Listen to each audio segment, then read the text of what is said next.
صلی اللہ علیہ وسلم صلاۃ و سلام علیک یا رسول اللہ صلی اللہ تعالی علیہ وسلم. حضرات، خطبے کے بعد میں نے ایک آیت کریمہ کی تلاوت کا شرف حاصل کیا. اللہ تبارک و تعالی جل مجدہ الکریم اپنے کلامی بلاغت کے اندر ارشاد فرماتا ہے: الا ان اولیاء اللہ لا خوف علیہم ولا هم يحزنون. خبردار، اللہ کے ولیوں کو نہ کوئی خوف ہے نہ کوئی رنج ہے. وہ بے خوف ہوتے ہیں، اس لیے بے خوف ہوتے ہیں کہ اللہ والے ہوتے ہیں. اور وہ اللہ والے کیوں ہوتے ہیں؟ وہ بھی اللہ نے قرآن میں فرما دیا: الذین آمنوا، ایمان لے کر آئے اس لیے، وکانوا یتقون، اور پرہیزگاری اختیار کی اس لیے. اللہ نے اولیاء کاملین کا تذکرہ قرآن میں کیا. ولی کیسے بنے وہ بھی قرآن میں اللہ نے بیان فرمایا. ایمان لے کر آئے اور پرہیزگاری اختیار کی. پتہ کیا چلا کہ بغیر ایمان کی پرہیزگاری کامیاب نہیں. اگر ایمان ہے تو پرہیزگاری کام آئے گی، اور ایمان نہیں تو کتنوں کو تسبیح بھانجے، کتنی ہی نماز پڑھے، کتنی ہی روزہ رکھے، تو اس کا کوئی روزہ کوئی عبادت قابل قبول نہیں. نعرہ تکبیر، نعرہ رسالت، شہادت مفتی اعظم کی نبی، نائب مفتی اعظم کی نبی، نعرہ تکبیر، نعرہ رسالت. حضرات تشریف رکھیں. شہزادہ حضور مفتی اعظم کی نبی حضور حضرت علامہ مولانا الحاج شاہ مفتی فرزان رضا خان صاحب قبلہ کی آمد ہو چکی ہے. بہت مبارکباد کے لائق ہیں ہم لوگ کہ خانوادہ شیر شہ اہل سنت کہ کوئی نہ کوئی چشم و چراغ ہماری مسجد کو منور کرنے کے لیے ہر دن میں تشریف لے آتے ہیں. یہ ان سرکاروں کی ذرہ نوازی ہے، ورنہ ہم کہاں گناہگار ان کے چہروں کی زیارت کر لیتے ہیں تو نیکیوں میں اضافہ ہوتا ہے. یہ کرم ہے سرکار اعلیٰ حضرت رضی اللہ تعالیٰ عنہ کا کہ اعلیٰ حضرت سرکار رضی اللہ تعالیٰ عنہ نے اپنے مظہر اعظم سرکار شیر میں شہ اہل سنت کہ شہزادوں کو ہمارے اور آپ کے درمیان رکھا. یہ بھی سرکار اعلیٰ حضرت کا احسان ہے. تو حضرات، میں عرض کر رہا تھا کہ اللہ نے قرآن کریم میں اولیاء کاملین کا تذکرہ کیا. بزرگان دین، غریب نواز، مخدوم سمنا، غوث پاک، کہ یہ ایسے لوگ ہیں جنہیں کوئی خوف نہیں ہے، کوئی غم نہیں ہے، کوئی ٹینشن نہیں ہے، کسی سے کوئی خطرہ نہیں ہے، کسی سے کوئی ڈر نہیں ہے. کیوں نہیں ہے؟ اس لیے کہ یہ ایمان لائے اور پرہیزگاری اختیار کی. حضرات، یہ اس سے غریب نواز رضی اللہ تعالیٰ عنہ اس رجب المرجب کی 6 تاریخ کو غریب نواز کی چھٹی ہے. تمامی احباب اہل سنت کو غریب نواز کی چھٹی کی مبارکباد میں اپنی جانب سے اور شہزادہ حضور معصوم ملت کی جانب سے آپ تمامی حضرات کو پیش کرتا ہوں. اور آئندہ آنے والے سال اور ہر سال غریب نواز کی چھٹی منانے کی ہم تمام لوگوں کو توفیق عطا فرمائے. حضرات، اللہ تبارک و تعالیٰ نے قرآن کریم میں نماز کا تذکرہ کیا، اس کی فرضیت کا اعلان کیا. اقیموا الصلاۃ، نماز قائم کرو، وآتوا الزکاۃ، زکات ادا کرو. یہ قرآن کریم میں نص قطعی ہے. نماز کی فرضیت کا انکار کرنے والا کافر ہے. زکات کی فرضیت کا انکار کرنے والا کافر ہے. کیوں؟ اس لیے کہ نص قطعی یعنی قرآن سے اس کا ثبوت ہے، اور جس کا ثبوت دلیل قطعی قرآن کریم سے ہو اس کا منکر کافر ہے. یہ قانون یاد ہے. آئیے حضرات، اللہ نے قرآن کریم میں نماز کا تذکرہ کیا، اقیموا الصلاۃ، لیکن نماز کے تذکرے سے پہلے اللہ نے مسلمانوں کو تنبیہ نہیں فرمائی. کیا رب نہیں جانتا تھا کہ لوگ نماز بھی چھوڑیں گے؟ کیا رب نہیں جانتا تھا کہ لوگ زکات بھی نہیں دیں گے؟ ایسے لوگ بھی ہوں گے جو زکات دیں گے، اور ایسے لوگ بھی ہوں گے جو زکات نہیں دیں گے.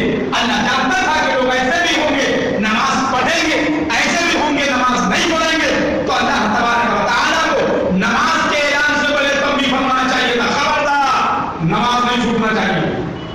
ہونا چاہیے کہ نہیں؟ خبردار، زکات نہیں چھوٹنا چاہیے. کتب علیکم الصیام، رمضان کے روزے فرض کیے اللہ نے قرآن میں فرمایا مسلمانوں پر، لیکن روزے سے پہلے اللہ نے نہیں فرمایا خبردار روزہ نہیں چھوٹنا چاہیے. کیا روزہ نہ رکھنے والے لوگ نہیں ہیں؟ تنبیہ فرمانا چاہیے تھا. اللہ تبارک و تعالیٰ کو لیکن نہ نماز سے پہلے حرف تنبیہ، نہ روزے سے پہلے حرف تنبیہ، نہ زکات سے پہلے حرف تنبیہ، جبکہ ہمارا رب جانتا ہے کہ نماز پڑھنے والے بھی ہوں گے اور نماز چھوڑنے والے بھی ہوں گے، لیکن نہ نماز کی فرضیت سے پہلے حرف تنبیہ۔ لیکن جب بات آ گئی غوث اعظم کی، جب بات آ گئی خواجہ اجمیری کی، جب بات آ گئی مختوم سمرا کی، جب بات آ گئی سادات محلہ کی، جب بات آ گئی اعلیٰ حضرت شیخ سنت کی، تو اللہ تبارک و تعالیٰ نے فرمایا الا خبردار، غوث اعظم میرے محبوب بندے ہیں، مختوم سمرا میرے محبوب بندے ہیں، اعلیٰ حضرت میرے محبوب بندے ہیں، ان کی بارگاہ میں توہین مت کرنا۔ اگر تم ان کی بارگاہ میں توہین کرتے ہو تو من عادنی ولیًا فقد آذنتہ بالحرب، میں اسے جنگ کا چیلنج دیتا ہوں کہ وہ آئے مجھ سے جنگ کرے۔ اب آئیے، نماز چھوڑنے والے سے جنگ کا چیلنج نہیں، زکات نہ دینے والے سے جنگ کا چیلنج نہیں، روزہ نہ رکھنے والے سے جنگ کا چیلنج نہیں، لیکن غوث اعظم کی توہین پر اللہ نے جنگ کا چیلنج دیا۔ غریب نواز کی توہین پر اللہ نے جنگ کا چیلنج دیا ہے۔ محبوب الہی کی گستاخی پر اللہ نے جنگ کا چیلنج دیا ہے۔ محبوب الہی کے گستاخوں آؤ مجھ سے جنگ کرو۔ من عادنی ولیًا فقد آذنتہ بالحرب، جس نے میرے ولی سے دشمنی کی، میرے ولی سے عداوت کی، میرے ولی میرے دوست میرے محبوب میرے مقرب بندے سے دشمنی کی، اللہ فرماتا ہے آئے وہ مجھ سے جنگ کرے۔ کیا چلا؟ اولیاء کاملین کی توہین، ان کی گستاخی ان کے رب کو برداشت نہیں ہے۔ اسی لیے اللہ نے قرآن کریم میں فرمایا الا خبردار، نماز نہیں ہے، یہ روزہ نہیں ہے، یہ حج اور زکات نہیں ہے، یہ میرے ولی ہیں، میرے مقرب ہیں، میرے محبوب ہیں، نماز کا انکار کرو گے کافر ہو جاؤ گے، تو رہے گی نہیں۔ کافر ہو جانے کے بعد آزادی مل جاتی ہے، چاہو تو بیٹھ کے کھاؤ، چاہو تو کھڑے ہو کے کھاؤ، شریعت آپ کو نہیں روکے گی۔ کافر ہو جانے کے بعد آزادی ہو جاتی ہے، جہاں چاہو وہاں جاؤ، جو چاہو وہ کھاؤ، جس کے ساتھ چاہو اس کے ساتھ کھاؤ، جس کے ساتھ چاہو اس کے ساتھ شادی بیاہ کرو، شریعت آپ کو روکنے نہیں آئے گی۔ لیکن غوث اعظم کی ولایت کا انکار کرنے پر آزادی نہیں ہے، اور سخت حکم آیا کہ نماز کا انکار کیا تھا تمہیں چھوڑ دیا گیا تھا، آزاد کر دیا گیا تھا، کافر بنا دیا گیا تھا، زکات کا انکار کر دیا گیا تھا، دنیا کے اندر ظاہری آزادی دے دی گئی، لیکن اگر غریب نواز کی توہین کرو گے تو رب تبارک و تعالی تمہیں آزادی نہیں دے گا، تمہیں چھوڑے گا نہیں، بلکہ اپنے سے جنگ کا چیلنج کرتا ہے۔ تمہیں چھوڑا نہیں جائے گا، یہ تو سمجھنا کہ نماز کا انکار کیا تو کافر ہو گئے تھے، آزادی مل گئی، جہاں چاہیں وہاں کھائیں، اب کوئی مولانا نہیں بولے گا، کوئی مفتی نہیں بولے گا۔ لیکن اللہ تبارک و تعالیٰ نے فرمایا محبوبوں کی شان میں توہین کرو گے تو جنگ کا چیلنج۔ اچھا یہ حضرات، یہ آیت کریمہ اولیاء کاملین کے ہیں ماسوا انبیاء کی، اور یہ اکرام کے لیے ہے۔ خلیل نواز، مخدوم سمنا، غوث اعظم سرکار، محبوب الہی، نظام الدین اولیاء سرکار، ان اولیاء کاملین کے لیے ہے۔ اور اگر آپ لوگوں میں بھی کوئی اللہ کا مقرب محبوب ولی ہے ان کے لیے بھی ہے۔ لیکن اللہ اب یہیں سے اندازہ لگائیے، جب غوث اعظم کی توہین پر رب کی جانب سے جنگ کا چیلنج ہے، اس کے محبوب کی توہین پر، صحابہ کی توہین پر، نبی کو بے بس کہنے پر، اس کے محبوب کو اگر کوئی بے بس کہے لکھے اور اس کو پڑھنے کے بعد جو کوئی اس کو جائز ٹھہرائے یا اگر کم سے کم جائز نہ ٹھہرائے سکون اختیار کرے، کچھ نہ بولے، اب بتائیے غوث اعظم کی توہین پر رب کی جانب سے جنگ کا چیلنج، اس کے محبوب کو بے بس لکھنے شک بے شک. لیکن حضرات ہمیں شکوہ کسی اور سے نہیں، ٹینشن کو ہمیں ان لوگوں سے ہے جو تعلیم بھی رکھتے ہیں، نماز بھی پڑھتے ہیں، روزہ بھی رکھتے ہیں، حج بھی کرتے ہیں، زکات بھی دیتے ہیں، مسلمان بنتے ہیں، لیکن بارگاہ رسالت میں توہین کرتے ہیں. ہم مذمت کرتے ہیں ایسی تحریکوں کی اور ایسے تحریکوں کے بانیوں کی جو بیٹا پاکستان میں ہو اور اس کی کتاب انڈیا میں پڑھائی جائے. بے شک. جی جی. ارے بھائی پاکستان والے کی کتاب انڈیا میں پڑھانے کی کیا ضرورت ہے؟ جی. ہم غریب نواز کے ماننے والے ہیں، ہمیں غریب نواز کے ماننے والے کی کتاب چاہیے اور انڈین چاہیے، پاکستانی کتاب پاکستانی مولوی چاہیے، پاکستانی کتاب چاہیے.